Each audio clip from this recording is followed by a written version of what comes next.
नमस्कार साथियों, स्वागत है आपका हिंदी ज्ञानधारा चैनल पर। पीछे के वीडियोस में हमने वर्णों के बारे में पढ़ लिया था।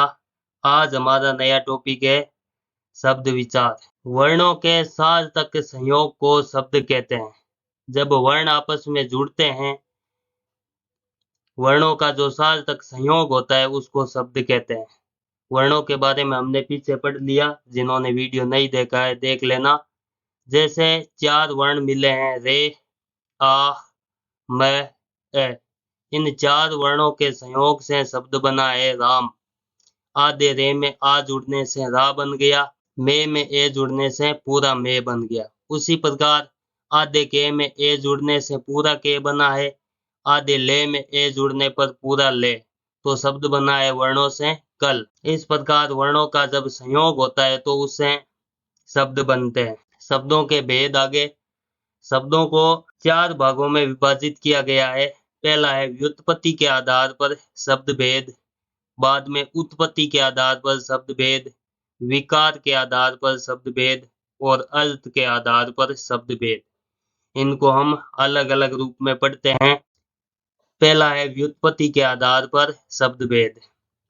रूढ़ शब्द, जो शब्द किन्हीं अन्य शब्दों के योग से न बने हो और किसी विशेष अर्थ को प्रकट करते हो तथा जिनके टुकड़े या टुकड़ों का कोई अर्थ नहीं होता हो, वे रूढ़ कहलाते हैं। जैसे कल, पर, इनमें के, ले, पे, रे का टुकड़ा करने पर कोई अर्थ नहीं होता है, अतः यह निरर्थक। तो ऐसे शब्द रूढ़ शब्द जिनके टुकड़े नहीं किए जा सकते या जिनके हम यदि टुकड़े कर देते हैं तो उनका कोई अर्थ नहीं रहता। जैसे कल शब्द है, कल का यदि टुकड़ा कर दिया, के को अलग कर दिया, ले को अलग कर दिया, तो कोई सार्थक अर्थ नहीं है इनका। तो जिन शब्दों के टुकड़े नहीं किए जा सकते हैं, यदि टुकड़े कर भी दिए जाए तो उसका अर्थ नहीं निकलता, उसे रूढ़ शब्द कहते हैं।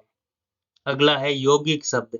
जो शब्द कई सार्थक शब्दों के मेल से बने हो उन्हें यौगिक शब्द कहते हैं। जैसे देवालय बना है देव और आल्य, दोनों ही सार्थक शब्द है। देव का अर्थ देवता हो गया, आल्य का अर्थ हो गया निवास। राजपुरुष है तो राज का अर्थ राजा हो गया, पुरुष का अर्थ व्यक्ति या पुरुष, राजा का पुरुष। देवालय का अर्थ देवताओं का निवास स्थान, देवालय मंदिर। हिमालय, हिम का निवास स्थान। देवदूत, देवताओं का दूत, देव का अर्थ देव और दूत का अर्थ दूत। यह सभी शब्द 2 सार्थक शब्दों के मेल से बने। तो यौगिक का अर्थ है जो योग करके बने हो या सार्थक शब्दों से जुड़ करके मिले हो, उन्हें यौगिक शब्द कहते हैं। जिनके टुकड़े नहीं किए जा सकते वो रूढ़ कहलाते हैं। जो 2 शब्दों से मिलके बने होते हैं उसे यौगिक शब्द कहते हैं। अगला है योग रूढ़ शब्द।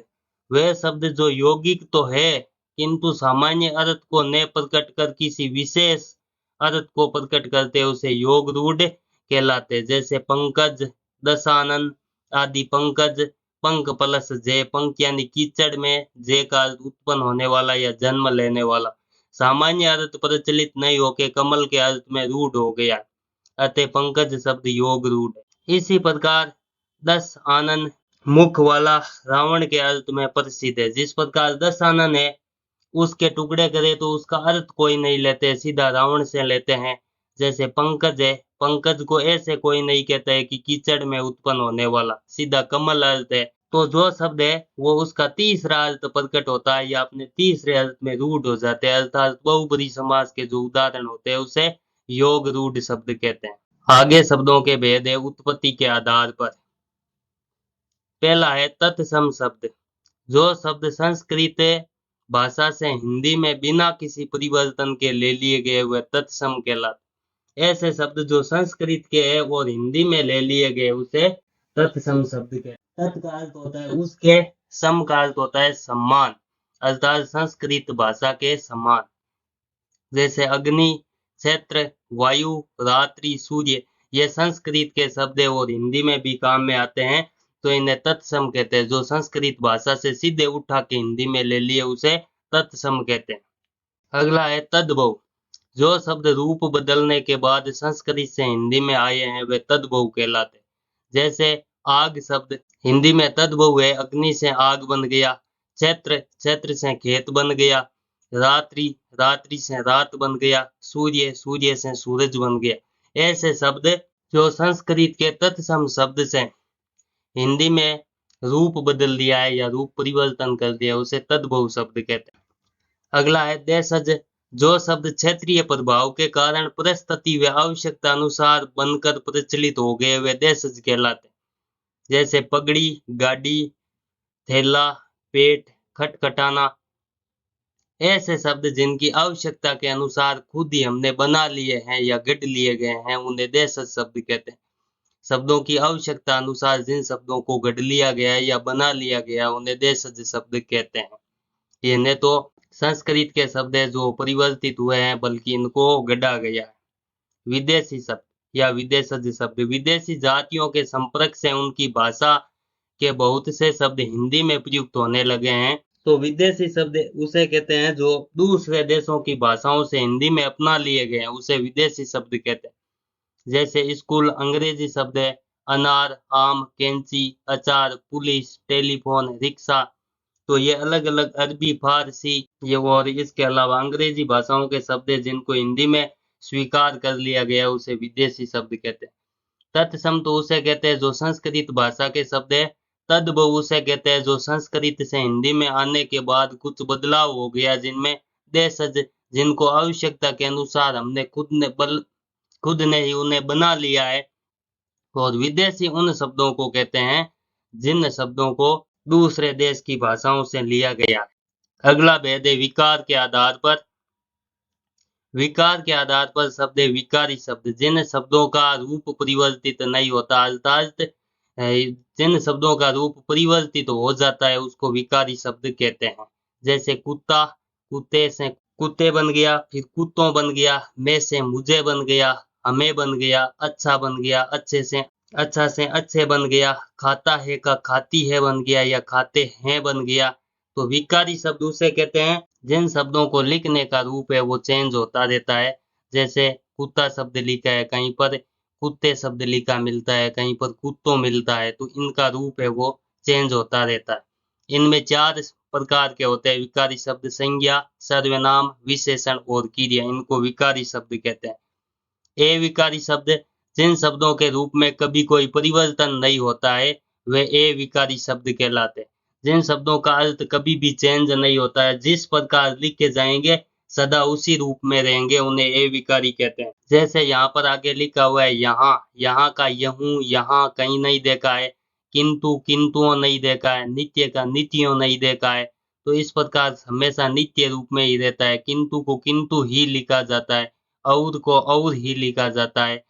हे अरे, तो इन शब्दों को इसी रूप में लिखा जाता है। जैसे मान लो पानी शब्द है, तो पानी शब्द का पानी ही रहता है, पानियों कहीं नहीं होता।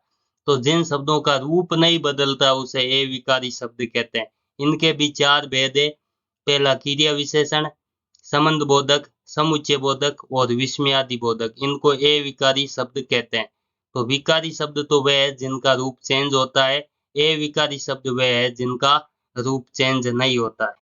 अगला भेद है अर्थ की दृष्टि से शब्द भेद। पहला है सार्थक शब्द, जिन शब्दों का कुछ अर्थ निकलता हो वे शब्द सार्थक शब्द कहलाते हैं। जैसे रोटी, रोटी का अर्थ होता है पानी, पानी पेय पदार्थ पीने को कहते हैं। ममता, डंडा, ये सभी सार्थक अर्थ है, अर्थात ये वास्तविक चीजें होती है, उनका जो नामकरण होता है वो सार्थक शब्द होता है। जैसे निरर्थक शब्द है अगला भेद, जिन शब्दों का कोई अर्थ नहीं होता है वे शब्द निरर्थक कहलाते हैं। जैसे रोटी, रोटी का अर्थ है, और वोटी, वोटी का कोई अर्थ नहीं है। पानी लिखते हैं हम, पानी वानी बोलते हैं तो पानी का अर्थ है लेकिन वानी का कोई अर्थ नहीं है। डंडा वंडा बोलते हैं तो डंडा का अर्थ है लेकिन वंडा का कोई अर्थ नहीं है। इनमें वोटी, वानी, वंडा आदि निरर्थक शब्द है। तो निरर्थक शब्दों का व्याकरण में कोई विचार नहीं किया गया। तो ऐसे शब्द है जिनका कोई न कोई अर्थ होता हो। जैसे हम पानी बोलते हैं तो पानी का कोई न कोई अर्थ है कि जो प्यास बुझाने के काम आता है या हमारी जो आवश्यकताओं को पूर्ण करता है, मानवीय आवश्यकताओं को। पानी होता है, रोटी होता है, रोटी के बिना मनुष्य की पानी और रोटी ऐसी चीज है जिसके बिना मनुष्य की जिंदगी अधूरी है। तो इनके वास्तविक अर्थ है, लेकिन जो अर्थ कई शब्द ऐसे लिख दिए जाते हैं जिनका कोई अर्थ ही नहीं होता है, उन्हें निरर्थक शब्द कहते हैं। सार्थक का अर्थ से प्लस अर्थक, जो अर्थ सहित हो, निरर्थक जिसका कोई अर्थ नहीं हो।